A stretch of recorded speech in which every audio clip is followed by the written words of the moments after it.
Bonjour, je suis Clara Grisot et je suis ravie de vous retrouver pour le 4e et dernier épisode de Prison Obsession, le podcast que je réalise pour Prison Insider. Après le surprenant droit à l'évasion de l'épisode 1, l'alcool autorisé par le passé de l'épisode 2, des expériences de mixité en prison de l'épisode 3, je vous propose d'aller regarder du côté de l'interdiction du téléphone et d'Internet en prison. Des tentatives d'évasion à la fabrication clandestine d'alcool, l'interdit se contourne, se transgresse. Alors, pour ce qui est d'Internet et des téléphones en prison, je ne vous fais pas un dessin. Bien souvent, il y a plus de téléphones dans les prisons que ce qu'il y a de cellules. Ça, c'est un secret de polichinelle, par contre, tout le monde le sait. Ça a été dit devant les caméras de télévision. Ce n'est pas un scoop. Les téléphones circulent abondamment en détention. En 2017, 40 000 téléphones ont été saisis dans les prisons françaises, et ce nombre serait en augmentation. Comment l'administration pénitentiaire œuvre-t-elle pour lutter contre leur présence ? Le fait-elle seulement ? Si oui, avec quelle efficacité et pour quel motif ? Une légalisation des téléphones et un accès à Internet en prison constituent-ils un horizon imaginable ? Dans cet épisode, nous allons voir les conséquences que cette interdiction entraîne pour les personnes détenues et nous entendrons les arguments de celles et ceux qui, en France, en Suisse et en Belgique, tentent de faire bouger les lignes par leurs pensées, par leurs actions. Je vous souhaite la bienvenue dans ce 4e épisode de Prison Obsession, Wi-Fi, téléphone, prison.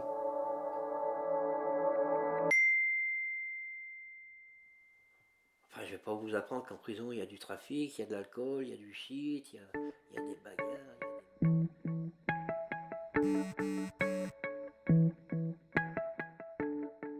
Les téléphones portables sont dans les établissements pénitentiaires et parfois on en attrape 10 à la fois. Aujourd'hui, à l'extérieur, on pourrait difficilement imaginer passer ne serait-ce que 24 heures sans accéder à Internet.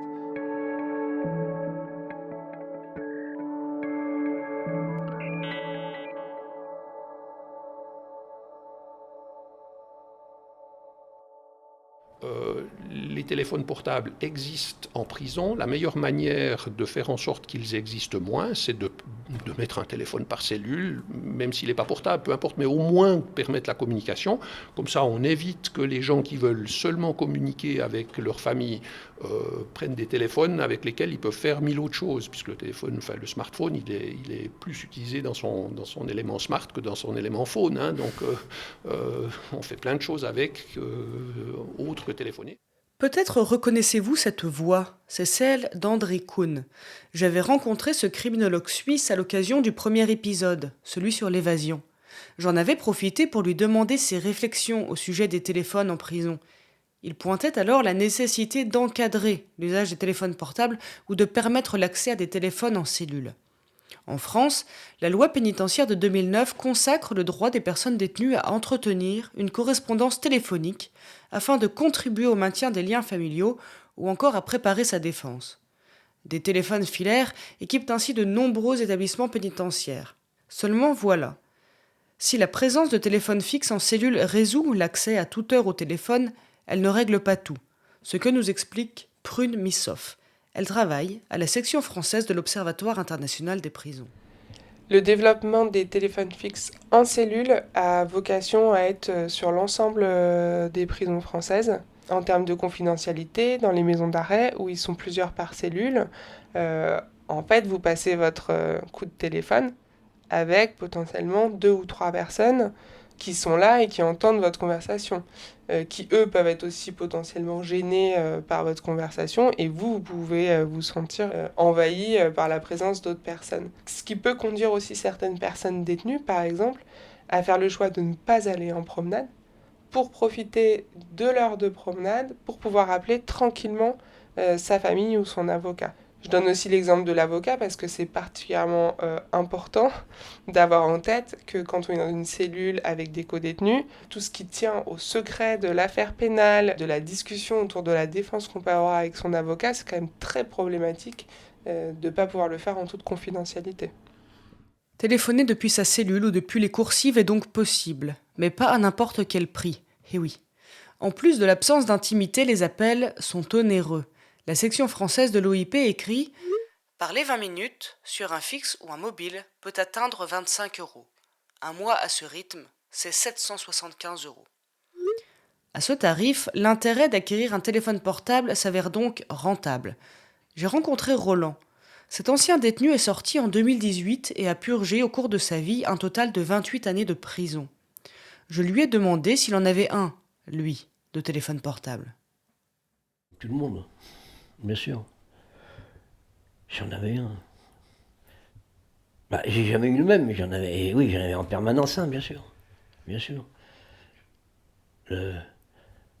Le soir même où je suis arrivé en prison, j'en avais un. Comment vous le procurez ? Bon, moi c'est par connaissance. Hein. Maintenant, on peut se procurer de toutes les manières. Hein. Il y a des... Ça rentre par les projections, ça rentre par les parloirs, ça rentre aussi par les personnels. Je vous renvoie aux arrêts pénaux rendus par les tribunaux correctionnels condamnant les agents administratifs pour avoir entré des portables ou des matières de substances vénéneuses. Et tout ça existe. Hein. Il n'y a pas que, mais il y en a. Voilà.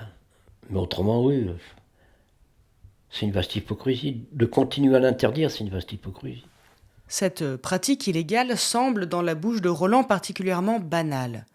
Pourtant, l'introduction et la détention de téléphones portables n'est pas sans risque. En France, la personne qui se fait attraper écope de sanctions lourdes, comme un placement en quartier disciplinaire, voire du temps de détention supplémentaire. Des risques que les personnes détenues semblent prêtes à prendre et contre lesquels l'administration pénitentiaire lutte activement. Elle a, en 2019, déboursé 125 millions d'euros pour équiper ces établissements de brouilleurs. Si on écoute la direction de l'administration pénitentiaire, l'existence de téléphones portables est très problématique en détention. Évidemment, la première raison qu'ils donnent, c'est une raison sécuritaire. Il n'en reste pas moins qu'aujourd'hui, ça circule, que évidemment ça pose peut-être des problématiques ponctuellement, mais on ne voit pas non plus des problématiques extrêmement fortes se dessiner en lien direct en tout cas avec les téléphones portables. Et ça pose aussi la question de, à partir du moment où ça fait des années qu'ils développent des moyens pour lutter contre la circulation des téléphones portables et qu'ils n'y parviennent pas, on met des millions d'euros dans des dispositifs sécuritaires plutôt que mettre cet argent dans des dispositifs d'accompagnement et d'insertion. Peut-être qu'il faudrait imaginer les choses différemment, autoriser l'accès au téléphone portable en l'encadrant. Alors, après la question pourquoi ils interdisent les téléphones et l'Internet, c'est toujours pour cette sacro-sainte sécurité dans les établissements pénitentiaires. Ce qui pour moi paraît une grande hypocrisie, et je vais vous dire pourquoi, parce que vous allez entendre des grands ponts de la pénitentiaire vous dire ouais mais vous comprenez, ils peuvent préparer des évasions avec le téléphone portable, notamment les évasions avec hélicoptère. Alors moi je vous renvoie à l'histoire de la pénitentiaire depuis les années 1970. Je vais vous donner un nom, chose que je ne fais pas d'habitude, il s'appelle Michel Beaujour. Sa femme c'était Nadine Beaujour, elle est venue le chercher à Fresnes, il n'y avait pas de portable à cette époque. Voilà, c'est toujours au niveau de la sacro-sainte sécurité.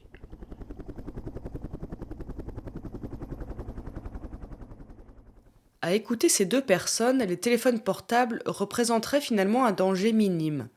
Traquer leur présence serait coûteux pour des résultats peu probants. De l'autre côté de la frontière, une personne au cœur du système partage cet avis. Vincent Spronk, je suis directeur de prison en Belgique depuis 25 ans. Et il est actuellement à la tête de l'établissement de Mons, une prison située à une 50aine de kilomètres à l'ouest de Bruxelles. Beaucoup de directeurs disent clairement qu'il faut autoriser les GSM en prison. D'autres disent qu'il n'en est pas question. La loi a changé il y a un petit 10 ans là-dessus pour durcir la sanction disciplinaire en cas de possession de GSM. Et beaucoup de directeurs, principalement au sud du pays à l'époque, quand elle a changé il y a 10 ans, se sont dit mais pourquoi est-ce qu'on fait ça ? Il faudrait faire l'exact inverse, c'est-à-dire autoriser les GSM. Alors il y a quelques directeurs qui disent non, il ne faut pas le faire. Mais quand même une grande majorité dit laissons-les rentrer. Et on pourrait prendre comme modèle de réflexion la réalité telle qu'elle est. On trouve des GSM dans toutes les prisons de Belgique, tous les jours, dans toutes les cellules. À la prison de Mons, on en trouve en moyenne 1,5 par jour. Donc on est le 300e jour du mois, ça veut dire qu'on en a trouvé 450 cette année. Il y a une année, on en a trouvé 700. C'est ceux qu'on trouve. Il y a évidemment tous ceux qu'on ne trouve pas. Est-ce que les prisons sont pires au niveau de la sécurité publique depuis que tous ces détenus ont tous ces GSM? La réponse est limpide, c'est non. Les prisons ne sont pas à feu et à sang alors qu'il y a tous ces GSM qui sont là. Alors à quoi passe-t-on son temps? Deuxième élément, quand on trouve ces GSM, on regarde, on ne peut pas, mais on regarde un peu, surtout quand ils sont allumés. Mais 90%, 95% des fois, c'est pourquoi? C'est pour que le papa dise au revoir à la petite, c'est pour s'envoyer des petits messages d'amour le soir. Si c'est pour les trafics au sein de la prison, si c'est pour tenter de faire des mauvais coups, on n'a pas attendu les GSM pour qu'il y ait des trafics en prison. Ça fonctionnait déjà très bien avant. Les GSM peut-être le simplifient un petit peu, mais à peine. Légaliser, encadrer l'usage de téléphone et ensuite. Son autorisation vient nécessairement avec la possibilité d'accéder à Internet. Or, si la présence de téléphone est défendue au titre du maintien des liens familiaux, qu'en est-il d'Internet? La question pour Internet me semble en rien différente. Comment encore être un citoyen intégré si on n'a pas accès au net? Ce n'est pas possible. La loi de principe, qui est la loi qui organise la détention dans les prisons en Belgique, pose comme principe de base la normalisation, c'est-à-dire on est privé uniquement de la liberté d'aller et de venir et toutes les autres libertés doivent être conservées.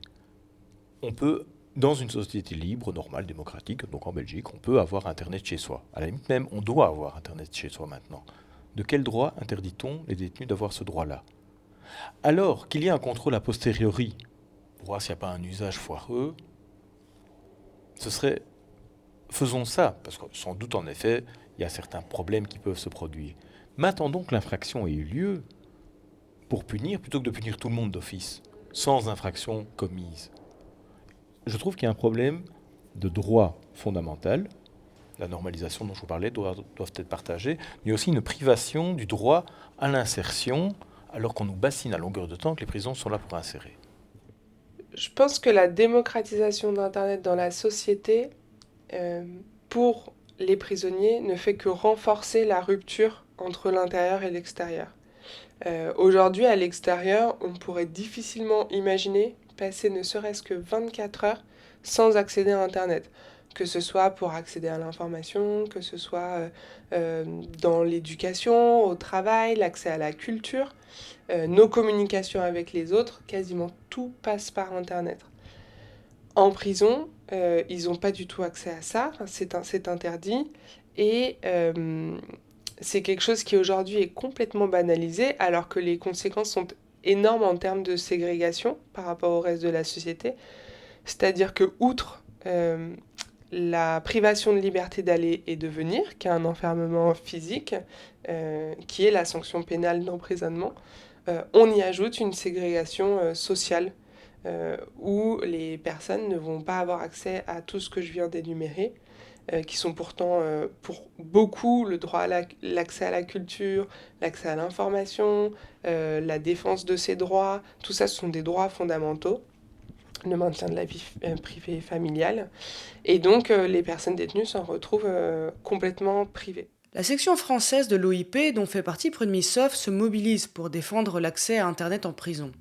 L'organisation co-signe une tribune et prend part à une mobilisation qui vise à autoriser Internet en prison. Celle-ci rassemble 600 personnes qui connaissent bien la prison car elles y travaillent, font partie de la magistrature ou y interviennent. Et toutes font le même constat. La mobilisation, elle a commencé avec l'envoi fin 2022 d'une lettre ouverte à la Première ministre. Et le fait de l'envoyer à la Première ministre, c'était pas du tout anodin. L'idée était de dire on est sur une problématique qui n'est pas propre à la justice, en fait, à la question pénale pénitentiaire. On est sur une problématique qui touche l'ensemble des droits fondamentaux des personnes détenues et donc l'ensemble des ministères du gouvernement. Et ce qui était demandé, c'était qu'il y ait vraiment un traitement global, interministériel de la question pour éviter qu'on ne la prenne par le bout de la lorgnette. et qu'on se dise, bon, dans une optique de réinsertion, pour qu'ils retrouvent du travail à la sortie, on va voir ce qu'on peut faire. En fait, nous, on voulait qu'il y ait une réflexion globale. Quand on listait l'ensemble des conséquences de l'interdiction d'Internet en prison, la liste des droits fondamentaux bafoués était si longue qu'on se disait il ne peut que y avoir un traitement plurithématique et global, et politique.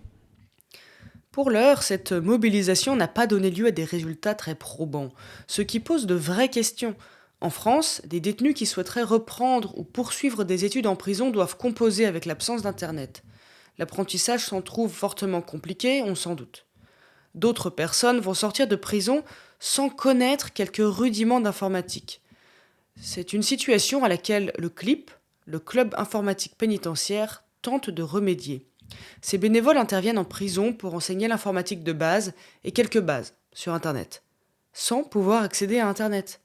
Sans ces connaissances, il devient évidemment difficile de se projeter dans la vie d'après. À la sortie de détention, une personne détenue, en particulier si elle a fait une longue peine de prison, va se retrouver dans un monde qui, vu la vitesse à laquelle il évolue en termes de nouvelles technologies, va être complètement perdu. Il y a des personnes qui sortent après 20 ans de prison, donc qui ont quitté la société libre où peut-être l'accès à Internet était peu développé, quasiment toutes les démarches se faisaient encore par courrier ou en s'adressant à des personnes. Il va sortir de prison. Déjà, il va devoir se réinsérer, s'insérer, en tout cas retrouver ses marques dans cette société dont il ne fait plus partie depuis 20 ans, dont on l'exclut depuis 20 ans. Et en plus, il ne va pas avoir les outils pour le faire. Retour auprès de Roland. Il est entré en prison à une époque où les téléphones portables n'étaient pas si portables et où l'Internet n'existait pas. La prison est alors bien plus coupée de l'extérieur qu'aujourd'hui. Puis la radio arrive, puis la télévision. Quel regard porte-t-il sur ces évolutions technologiques ? Alors, jusqu'en 1982, c'était très dur. Il y a beaucoup de gens qui ont perdu le fil de la réalité parce qu'il n'y avait rien. Il y avait un poste mural avec 2 ondes de radio. Puis on commence à avoir les postes transistors, mais il n'y a pas grand-chose. Après, quand ils ont mis les télés, on a quand même une lucarne sur l'extérieur et on est moins perdu. Ça nous ouvre une vision sur l'extérieur. On perd moins le rythme. Par contre, je peux vous dire que je suis rentré en 2003, je suis sorti en 2018. Là où je me suis trouvé complètement perdu, c'est avec les téléphones, les moyens de communication, là, comment ils disent, numéro de code, je sais pas trop quoi. Là, on prend du retard. Là, on prend du retard. Alors peut-être pour ajouter un dernier point qui nous semble très important sur l'accès à Internet en prison, c'est à quel point il y a un paradoxe. Les personnes détenues, elles sont urgées à s'autonomiser, à se prendre en main. Aujourd'hui, on conditionne l'accès à des réductions de peine au fait qu'elles aient montré qu'elles faisaient des efforts sérieux de réinsertion dans leur parcours en prison.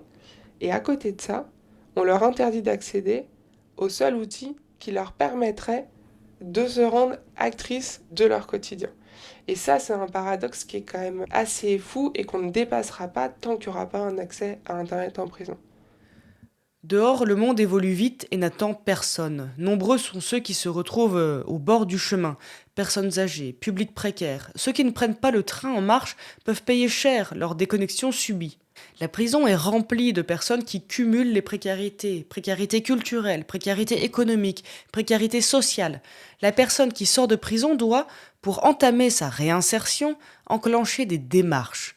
Solliciter des aides au logement, postuler à un travail, refaire ses papiers, ouvrir un compte chez un fournisseur d'énergie, que sais-je.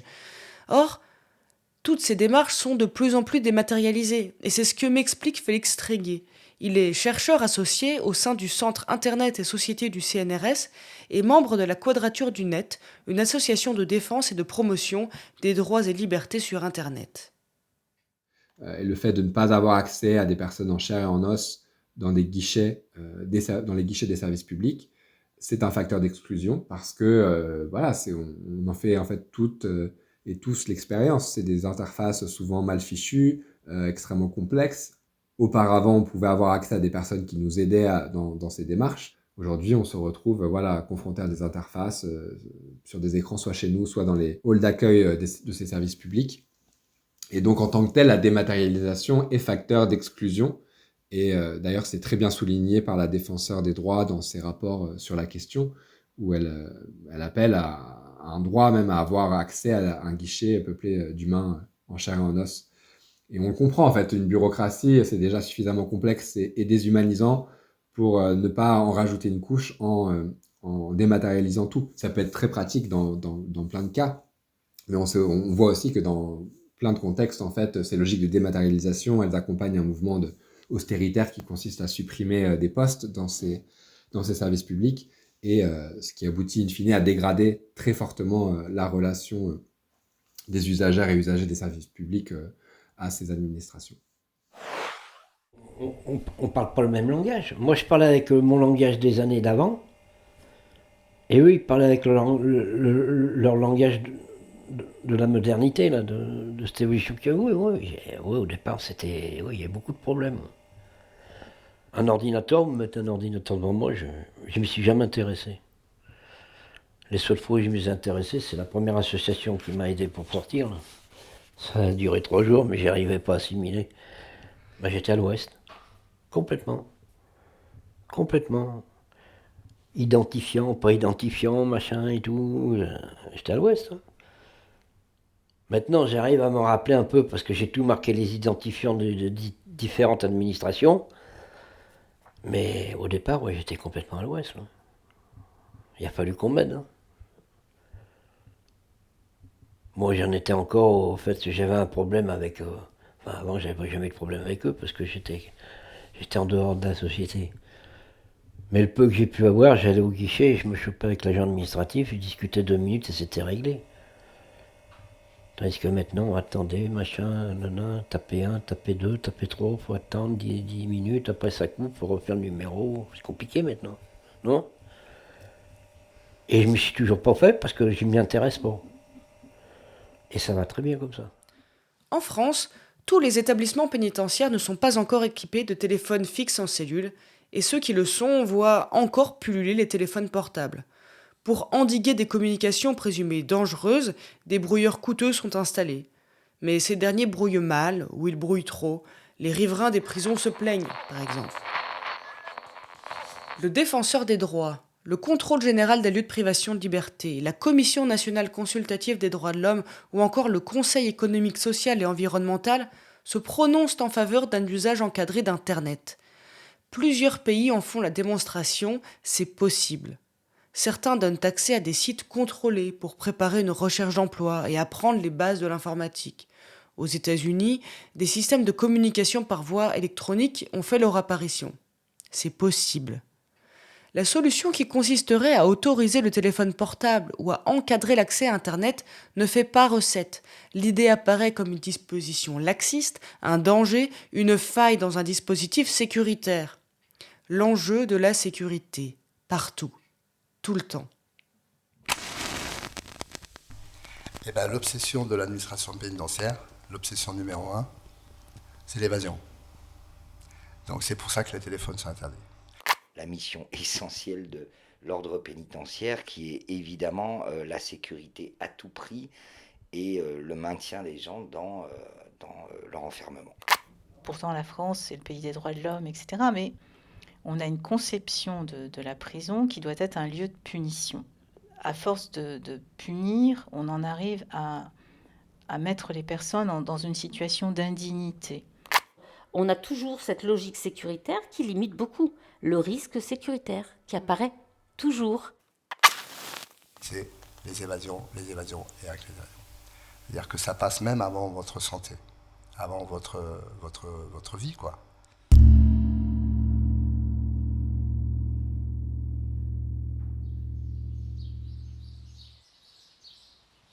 Je vous ai emmené, au cours de ces 4 derniers épisodes, sur le chemin de mes obsessions, celle de comprendre les règles, leurs motifs, leur évolution. Il y en aurait tant d'autres. Comment les administrations s'y prennent-elles pour gérer les personnes détenues qui présentent un risque suicidaire ? Pourquoi il n'y a pas d'arbres dans les prisons? Pourquoi certains pays instaurent un uniforme? Tant de choses. En ce qui concerne cette saison, la mixité, ne pas sanctionner l'évasion simple, ouvrir des programmes de réduction des risques. D'autres le font, d'autres l'ont fait, d'autres le feront. Que retenir? Qui écouter? Tendez l'oreille. Ici et là, des organisations défendent les droits fondamentaux et les libertés publiques. Ces organisations se renseignent, elles recherchent, elles publient des informations qui permettent de se faire sa propre idée. Ces organisations font bouger les lignes. Elles disent « Autrement, c'est possible ».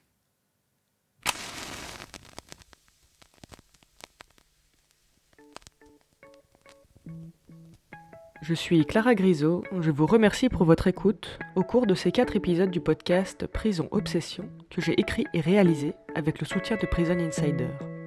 Je tiens à remercier les personnes qui ont accepté de répondre à mes questions. Merci donc à André Kuhn, Roxana Nasserzadeh, Mathieu Fiolaine, Nina Tissot, Khaled Miloudi, Christine Deslauriers, Olivia Nederland, Corinne Rostin, Dr Maria Wanto-Jaspoul, Roland, Christine, Prune Missoff, Vincent Spronck, Félix Tréguet, Franck Sénateur, mais également un grand merci à Gabriel Muesca et Éric Jaillat qui avaient témoigné au micro du festival Concertina.